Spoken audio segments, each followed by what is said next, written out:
Alright, sanibona bafethu. Ngifuna nje ukuthi sike singene in detail si-analyze i-statement sika-Julius Malema eziphendulela kwinsolo abhekane nazo ezisuka kwiMadlanga Commission.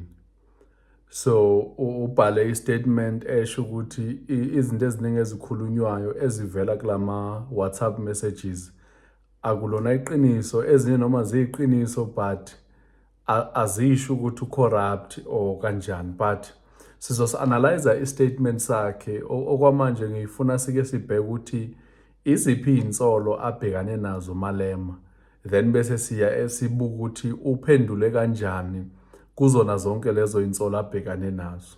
Now iy'nsolo abhekane nazo zindlula ku-5, ziningi nje impela. But nami ngokubuka kwami okwamanje azikabi nento engathi iyasinda engamenza ukuthi agcine e-account-a or waluza umsebenzi ngaleyo ndlela. Okokuqala nje, uMalema ubhekane ne-issue yethenda. Uzokhumbula ukuthi i-EFF ayiwasupport amathenda and they want to do away with amathenda.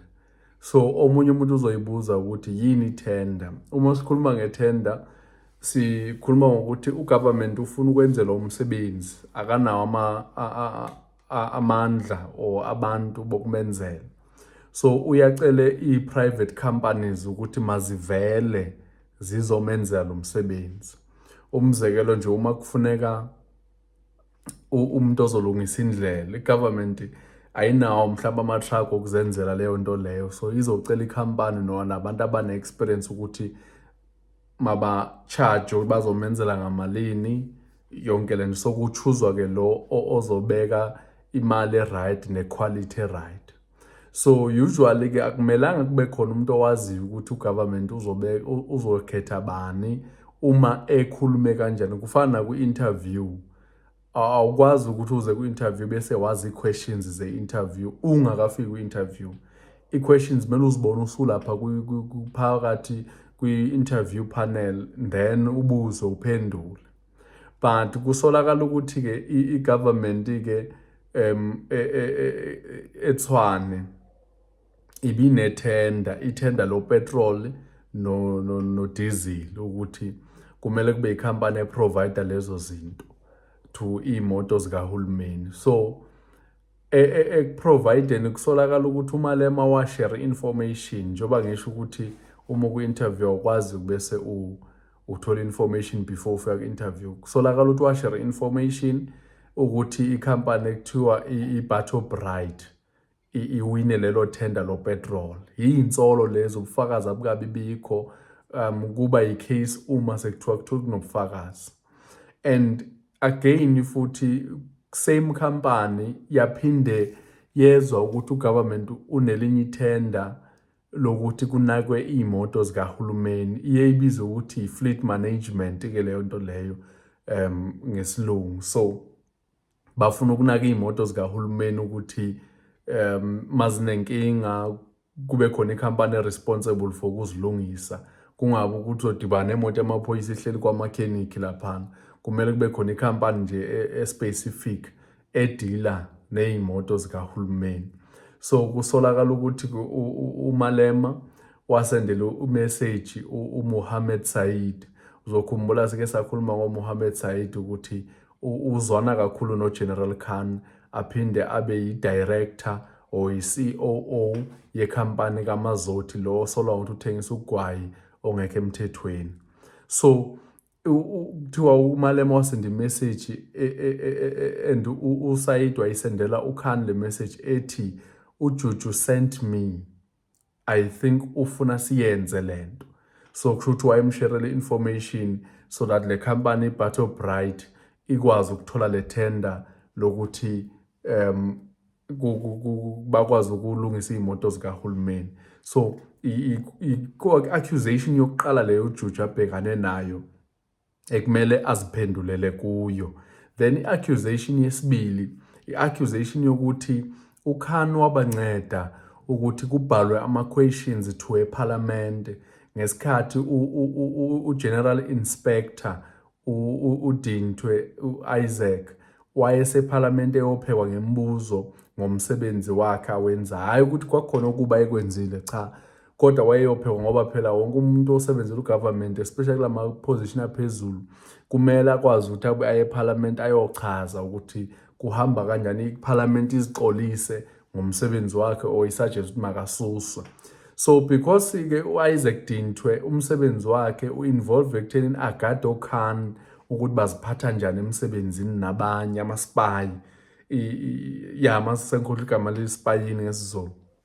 So ngenxa yokuthi ugada labo bantu-ke, so kutholakala ukuthi-ke manje uKhan wayengamfuni ukuthi abe umphathi, abe yi-supervisor. So wayefuna indlela zokumsusa. So the best way yokuthi amsuse ukuthi abhalele uMalema ama-message, questions, or i-EFF banondlozi, then kuyiwe eParliament bobuza eza questions laphana. Ukubuza eza question kwakuzokwenza u-inspector u-Isaac Dintwe abuke ngathi uyisilima or akawazi umsebenzi wakhe, so that iParliament ingaxoli ibhale i-recommendation ethi bacela asuswe. So iplan kwakuwukuthi makususwe u-Isaac Dintwe laphana. That's why uKhan wabhala. So kuyabukeka manje ukuthi as much as i-EFF yenza umsebenzi wayo wokuthi ibuza ama-questions, but imotive ngemumva, isizathu sayo yonke lento kwakungekona ukuncedisa uKhan ukuthi asuse izitha zakhe nge-EFF. And if kwakuyilokho, that means ikhona icase ekumele iphendulwe. Enye-ke iy'nsolo uMalema abhekane nazo, kusolakala ukuthi ngesikhathi uKhan uke waba necase lapha emaphoyiseni ngaphakathi yokudla or yokungasebenzisi imali ngendlela e-right, lento ekuthiwa i-financial misconduct. uMalema kusolakala wamvikela ukuthi angaxoshwa or angadibani nokulungiswa amagwegwe lapha ngaphakathi kwa-SAPS. So kuseseyinsolo kodwa nazo ezinye ezingenayo zokuthi uMalema wayencedisa uKhan emprotector from ipolitiki, ukuthi abantu bepolitiki bangasondeli kakhulu kuKhan so that kushiswe umlilo. And ezinye-ke iy'nsolo is that uKhan washare information esensitive with uMalema. Uzokhumbula ukuthi i-EFF kuyaba nenkinga enkulu ngendaba ye-VBS. Bake babhekana nenkinga yokuthi laphana kule bank imali yalahleka, kwanikwa abantu, iyasherwa imali yadliwa. So kwathola ukuthi-ke manje i-government iqasha umuntu ukuthi makabheke ukuthi kwenzakaleni. Wathi lo muntu esabheka, not bawaqashwa government, but umuntu waye-responsible ukuthi abheke ukuthi imali inyamalale kanjani. Wabona lo muntu okay, ne-EFF involved, wahamba wayovula icala e-police station lokuthi i-EFF involved laphana. Obviously-ke uma lifike emaphoyiseni icala liyashesha ukufika nakuKhan. So uKhan wathola ukuthi ngubani ovulele i-EFF icala, wathatha information yalowo muntu wayinikeza uMalema. Now uyabona ukuthi uKhan usebenzise i-power yakhe uku-expose umuntu ozama ukwenza ubulungiswa, because akumelanga uMalema athole information from uKhan.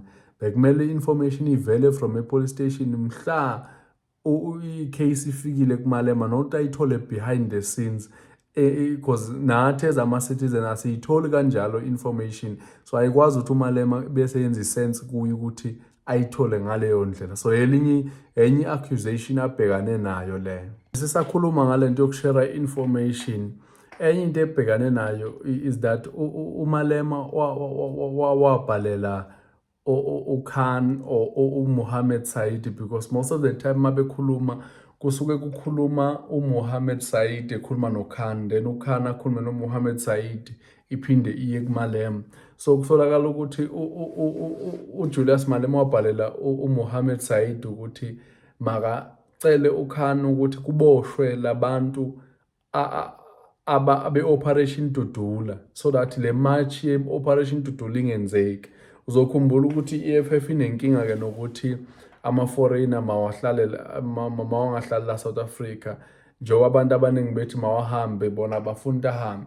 So ngesikhathi kungakafiki ngisho i-March and March, kusekhona nje i-Operation Dudula isazama ukuthi i-raise awareness, isho ukuthi bazawudibana kuphi.